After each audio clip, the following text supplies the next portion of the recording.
اب میں اس پروگرام کے پہلے مقرر، اور اگر میں یہ کہوں تو بے جا نہ ہوگا کہ آپ یقیناً میدان خطابت کے شہسوار ہیں، ایک بہترین خطیب ہیں، ایک بہترین عالم ہیں، ایک بہترین مبلغ اور مدرس ہیں۔ میری مراد ہے فضیلت الشیخ حضرت مولانا حفیظ الرحمن صاحب سلفی حفظہ اللہ، نائب ناظم ضلعی جمعیت اہل حدیث اعظم گڑھ۔ میں آپ سے درخواست کرتا ہوں کہ تشریف لائیں اور ہم سامعین سے خطاب کریں۔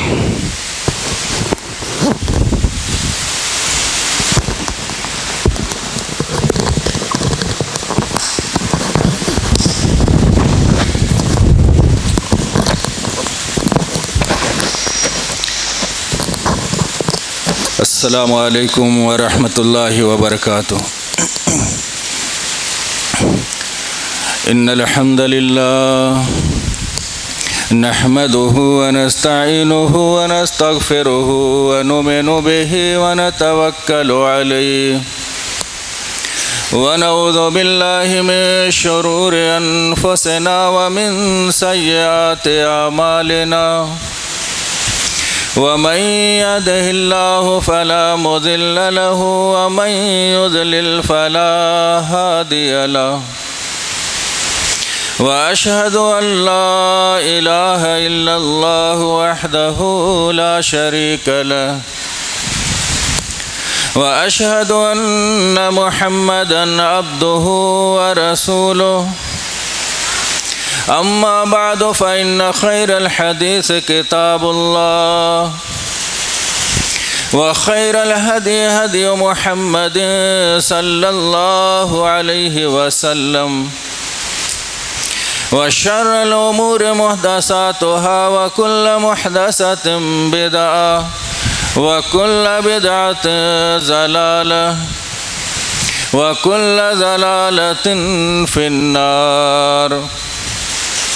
فأعوذ بالله من الشيطان الرجيم، بسم الله الرحمن الرحيم۔ قال الله تبارك وتعالى في كلامه المجيد: فلما بلغ معه السعي قال يا بني إني أرى في المنام أني أذبحك فانظر ماذا ترى قال يا أبت افعل ما تؤمر ستجدني إن شاء الله من الصابرين۔ سبحانك لا علم لنا إلا ما علمتنا إنك أنت العليم الحكيم۔ رب اشرح لي صدري ويسر لي أمري واحلل عقدة من لساني يفقهوا قولي رب زدني علما۔ لائق صد احترام صدر اجلاس، آج کے اس بزم کی بہت ہی خوبصورت نظامت فرما رہے عالی جناب مولانا فاروق عبداللہ صاحب حفظہ اللہ، تلاوت کلام مجید سے اس بزم کا آغاز کرنے والے فضیلت الشیخ علی جناب محمد عدنان صاحب عصری حفظہ اللہ، اور احباب جماعت، نوجوانان ملت اسلامیہ، گلشن اسلام کے طیور خوشنوا پیارے بچوں، اسلام کی عزت و آبرو میری پیاری ماؤں اور بہنوں، سب سے پہلے تعریف و توصیف کبریائی اور بڑائی، افضلیت اور بزرگی اس اللہ رب العالمین کے لیے لائق و زیبا اور سزاوار ہے جو اس کائنات کا خالق و مالک، رازق اور پالنہار ہے۔ بعدہ بے شمار درود و سلام ہو اس ہستی اقدس و مقدس پر جن کا نام نامی اسم گرامی حضرت محمد صلی اللہ علیہ وسلم۔ برادران اسلام، عربی سال کا یہ مہینہ جسے ہم اور آپ ذی القعدہ کے نام سے جانتے ہیں، اس مہینے کے اندر حج کی تیاری ہوتی ہے اور دنیا کے کونے کونے سے لوگ حج کے لیے مکے کا عزم کرتے ہیں۔ حج کی جو عبادت ہے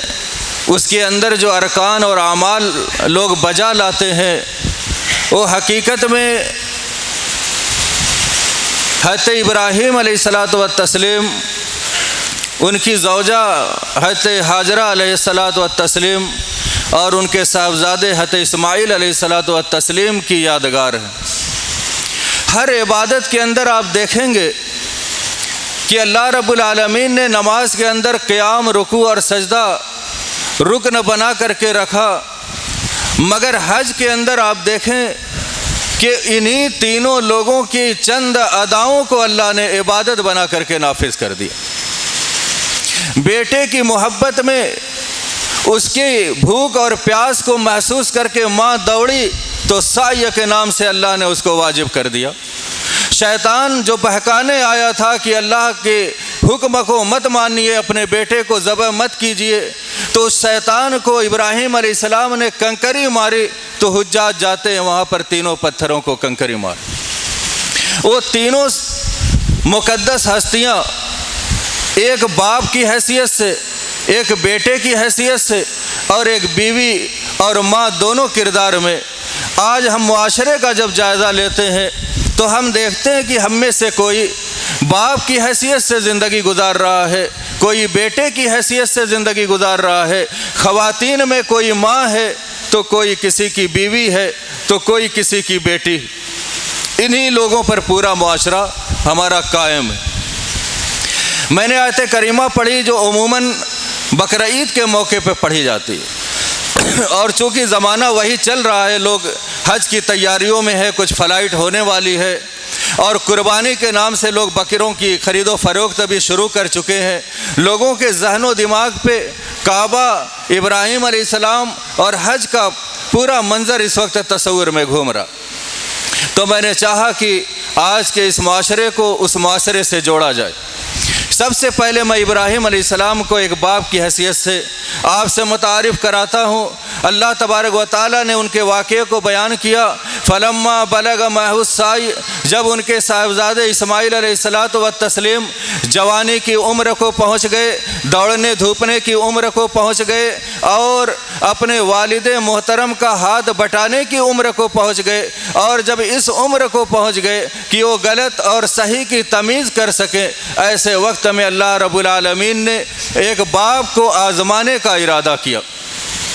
فلما بلغ معہ السعی، جب اسماعیل علیہ السلام دوڑنے دھوپنے کی عمر کو پہنچے تو ابراہیم علیہ السلام کو حکم ہوا کہ اب یہ بیٹا جس کو تم نے مجھ سے مانگا تھا اور جسے میں نے بڑھاپے میں عطا کیا ہے، اب مجھے اس کی قربانی مطلوب ہے، اب تم اس کو میرے راستے میں ذبح کرو۔ کتنی بڑی آزمائش تھی، ایک بیٹا جو 80-90 سال کی عمر میں بڑی دعاؤں کے بعد ملا ہے، اور جب چلنے پھرنے کی عمر کو ہوا، باپ کا کاروبار میں ہاتھ بٹانے کی عمر کو پہنچا اور صحیح غلط کی تمیز کرنے کی عمر کو پہنچا، کار نبوت کو آگے بڑھانے کی عمر کو پہنچا، تو اللہ کا حکم ہوا کہ اب اس کو ذبح کرو، مجھے اس کی قربانی مطلوب ہے۔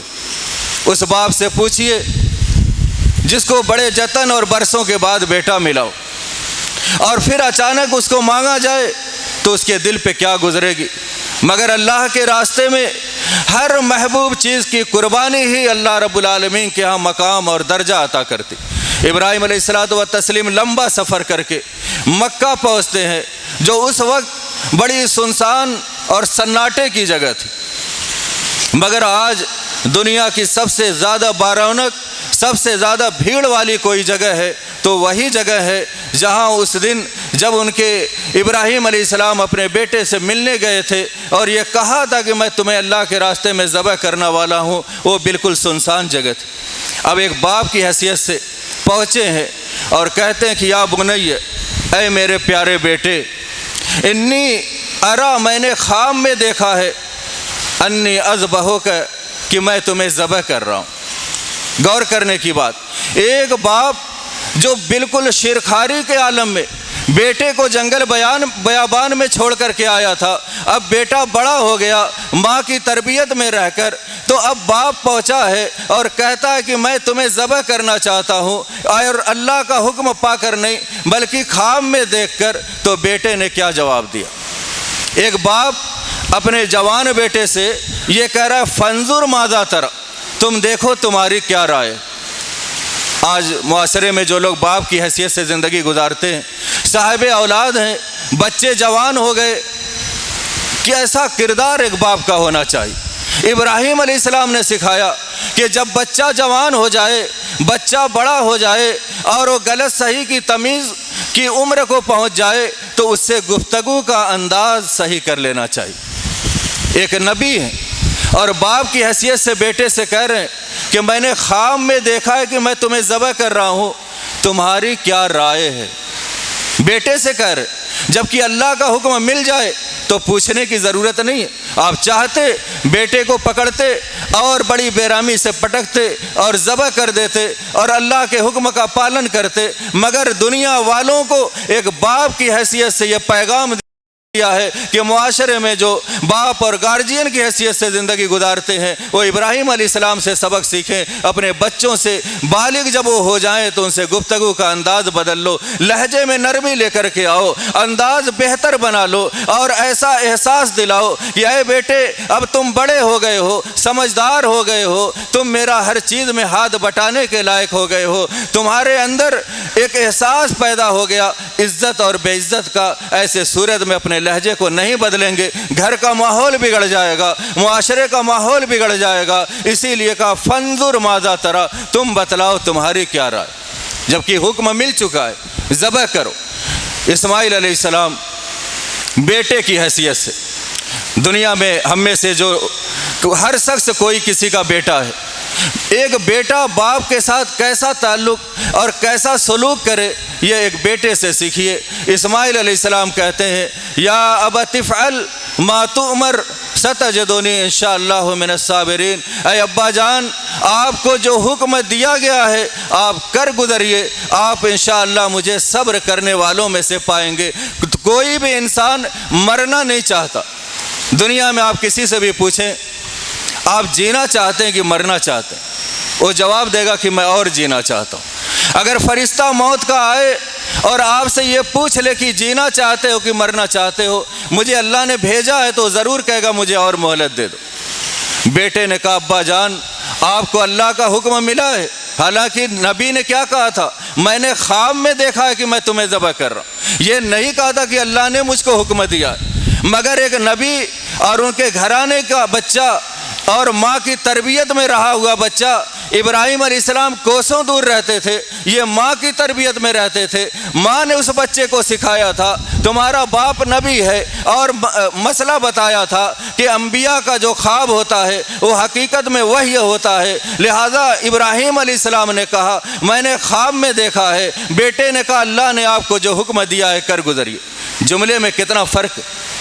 والد کہہ رہے میں نے خواب میں دیکھا، بیٹا کہہ رہا اللہ نے آپ کو جو حکم دیا آپ کر گزریے۔ گویا ماں نے یہ سکھایا تھا کہ نبیوں کا خواب بھی سچا ہوتا ہے اور یہ وحی کی ایک شکل ہوتی ہے۔ بچوں کی تربیت میں ماں کا کتنا بڑا کردار ہے۔ بہرحال ایک بیٹے کی حیثیت سے اسماعیل علیہ السلام نے وہ تاریخ ساز جملہ کہا کہ ابا جان آپ کو جو حکم ملا ہے وہ کر گزریے، اور میرا رہا مسئلہ میں مرنا نہیں چاہتا، میں بھی جینا چاہتا ہوں دنیا کے اور لوگوں کی طرح، لیکن بحیثیت اولاد اگر میرے ذبح ہو جانے سے، میرا گلا کٹ جانے سے آپ کا مرتبہ بڑھتا ہے، اللہ کی نگاہ میں آپ کو اور درجہ ملتا ہے، اللہ کے ہاں اللہ کی رضا آپ کو ملتی ہے، تو اے ابا جان یہ گلا بیٹے کا حاضر ہے، اس کو ذبح کر کے آپ اللہ کی عمل کو بجا، اللہ کے حکم کو بجا لائیے اور آپ کا درجہ اونچا ہو جائے۔ دنیا کے تمام بیٹوں کو اسماعیل علیہ السلام نے یہ پیغام دیا ہے کہ میری طرح اولاد بنو، اپنے والد کی سرخروئی کا سبب بنو، ان کی عزت معاشرے میں بڑھے اس کا سبب بنو۔ آج ہم معاشرے میں دیکھتے ہیں وہی باپ جسے یہ حکم ملا ہے کہ بیٹا 7 سال کا ہو جائے تو اسے نماز کا حکم دو، 10 سال کا ہو جائے تو نماز کے لیے نہ جائے تو اس پر سختی بھی کرو، مارنا پڑے تو ہلکی مار بھی مارو، کچھ اس کو تاکید بھی کرو، سخت جملے بھی کہو۔ اب ایک طرف ابراہیم علیہ السلام بیٹے سے اس کی جان مانگ رہے ہیں کہ میں نے خواب میں دیکھا کہ تمہیں ذبح کر رہا ہوں. بیٹا کہہ رہا ہے کہ آپ کر گزریے, مجھے صبر کرنے والا پائیں گے. آج کا بیٹا 2:30 بجے رات کو موبائل دیکھ کر سوتا ہے. فجر میں نمازی باپ بیٹے کے پاس جاتا ہے اور کہتا ہے بیٹا فجر کی اذان ہو گئی, چلو نماز پڑھنے کے لیے. اب وہ بیٹا باپ کو آنکھیں دکھاتا ہے, آپ کو معلوم نہیں میں 3 بجے لیٹا ہوں, اتنی جلدی کیسے میری آنکھ کھل جائے گی, کیسے آپ جگانے آ گئے, میری نیند کو آپ نے ڈسٹرب کر دیا. ایک الگ انداز اور تیور اپنے باپ کو دکھاتا ہے. اگر اسماعیل علیہ السلام کا یہ واقعہ نوجوان سمجھ لے کہ اسماعیل علیہ السلام سے نیند نہیں مانگی گئی تھی, بستر چھوڑنے کو نہیں کہا گیا تھا, چادر کو ہٹانے کو نہیں کہا گیا تھا, بلکہ ان سے کہا گیا تھا میں تمہیں ذبح کرنا چاہتا ہوں. اسماعیل علیہ السلام نے یہی کہا تھا, ابا میرے ذبح ہو جانے سے آپ کا مرتبہ بڑھتا ہے تو میں گلا پیش کرتا ہوں. آج کا نوجوان اپنی نیند کو بھی چھوڑنا نہیں چاہتا. یہ حکم ہر باپ کو ہے کہ بیٹے کو نماز کا حکم دو, اور بیٹا حکم دیتا ہے تو باپ حکم دیتا ہے تو بیٹا جواب دیتا ہے. اگر بہتر اولاد بننا ہے, اسماعیل علیہ السلام کی طرح اپنے والدین کو اللہ کے ہاں سرخرو کرنا ہے, تو باپ کے کہنے پر 5 وقت نمازیں پڑھنے لگو. خاص طور سے فجر کی نماز میں تم دیر سے لیٹے ہو یا جلدی لیٹے ہو, اس سے کوئی بحث نہیں ہے. بحث اس سے ہے کہ تم سے تمہارا والد کہہ رہا, تم سے تمہارے باپ کہہ رہے ہیں, جنہوں نے کئی راتیں تمہارے رونے کی وجہ سے, تمہارے بخار کی وجہ سے, تمہاری بیماری کی وجہ سے تمہیں گود میں لے کر پوری رات آنکھوں میں کاٹی ہوگی. آج وہ تم سے کہہ رہا ہے کیونکہ شریعت نے اس کو ذمہ داری دی ہے کہ بیٹا تمہارا جوان ہو جائے تو اس سے نماز پڑھنے کے لیے کہو. تو تم اپنا بستر نہیں چھوڑ سکتے, اتنی چھوٹی قربانی نہیں دے سکتے, اپنی نیند کو ترک نہیں کر سکتے, تو کیسی اولاد. ہم ہر سال بکرے ذبح کرتے ہیں اور کھا جاتے ہیں, یہی بقرعید ہم سمجھتے ہیں, اسی کو تہوار ہم سمجھتے ہیں. مگر یہ تہوار جب آتا ہے ایک باپ کو پیغام دیتا ہے, ابراہیم علیہ السلام کی طرح اپنے بیٹے سے جب بڑا ہو جائے تو مشورہ کیا کرو, تاکہ اس کو احساس ہو کہ میرے والد کی نظر میں میری بھی ایک حیثیت ہے, مجھے میرے والد مشورے کے لائق سمجھنے لگے. اس سے وہ خوش ہوتا ہے, گھر میں ایک امن کا ماحول بنتا ہے. ورنہ آج دیکھیے اسی نقطے کو نہ سمجھنے کی وجہ سے باپ اپنا پاور استعمال کرتا ہے اور بے تکے انداز میں گفتگو کرتا ہے, اور باپ بیٹے دونوں میں تو میں ہی نہیں بلکہ ہاتھا پائی تک نوبت آتی ہے, اور بعض واردات تو قتل تک کی ملتی. اس لیے ہمیں اپنی سیرت سے, اپنے انبیاء کی سیرت سے سیکھنا چاہیے تاکہ ہمارا معاشرہ اصلاح کی طرف جائے. تو ایک باپ کا کردار, ایک بیٹے کا کردار میں نے پیش کیا, ایک ماں کا کردار بھی بیچ میں ہلکا سا میں نے اشارہ کیا کہ اسماعیل علیہ السلام نے کہا کہ جو اللہ نے حکم دیا ہے کر گزر, یہ ماں کی تربیت. ایک بیوی کیسی ہونی چاہیے, بات کہہ کے شیخ آ چکے ہیں, میں اپنی بات کو ختم کرتا ہوں. وہی بچپن میں اللہ کا حکم ہوا کہ اپنی بیوی اور بیٹے کو جنگل بیابان میں کعبے کے پاس چھوڑ کر کے آؤ. ابراہیم علیہ السلام اپنی بیوی اور بچے کو لے کر کے گئے اور کعبہ کے پاس چھوڑ دیا اور واپس آنے لگے. سبھی سیرت نگاروں نے یہ لکھا ہے, ابراہیم علیہ السلام جب چھوڑ کر واپس آنے لگے تو ایک مرتبہ بھی مڑ کر اپنے بیٹے اور بیوی کی طرف نہیں دیکھا, اور بیوی دوڑتی ہوئی ابراہیم علیہ السلام کے پیچھے آنے لگی اور پوچھ رہی ہیں کہ آپ ہمیں جنگل میں کیوں چھوڑ کے جا رہے, یہاں پہ جینے کا کوئی سامان نہیں ہے. ابراہیم علیہ السلام کوئی جواب نہیں دے رہے. ایک بار پوچھا, 2 بار پوچھا, تیسری بار میں جب کوئی جواب نہیں ملا تو حضرت ہاجرہ نے کہا کیا اللہ نے آپ کو اس کا حکم دیا ہے؟ تو ابراہیم علیہ السلام نے زبان سے نہیں سر ہلا کر کے جواب دیا کہ ہاں اللہ نے حکم دیا ہے. تو اس وقت ایک عورت نے بحیثیت بیوی جو جملہ کہا تھا سونے کے قلم سے لکھا جائے تو اس کا حق ادا نہ ہو, انہوں نے کہا کہ تب اللہ رب العالمین ہمیں ضائع نہیں کرے. ایک عورت جو معمولی بات پہ اپنے عقیدے کو بیچ, اگر بخار ہو جائے 3 بار ڈاکٹر کے ہاں دوا لے کر کے آئے اور بخار اچھا نہ ہو تو چوتھی بار کسی ڈاکٹر کے ہاں نہیں کسی پیر فقیر کے ہاں پہنچے گی, آنن فانن میں عقیدے کا سودا کر لے گی. مگر یہ بیوی کیا کہتی ہے کہ اگر اللہ کا حکم ہے تو آپ چھوڑ کر کے جائیے, تب اللہ ہمیں ضائع نہیں کرے. ایک عورت کا عقیدہ کیسا ہونا چاہیے. ایک بیوی سبب بنتی ہے اپنے شوہر کی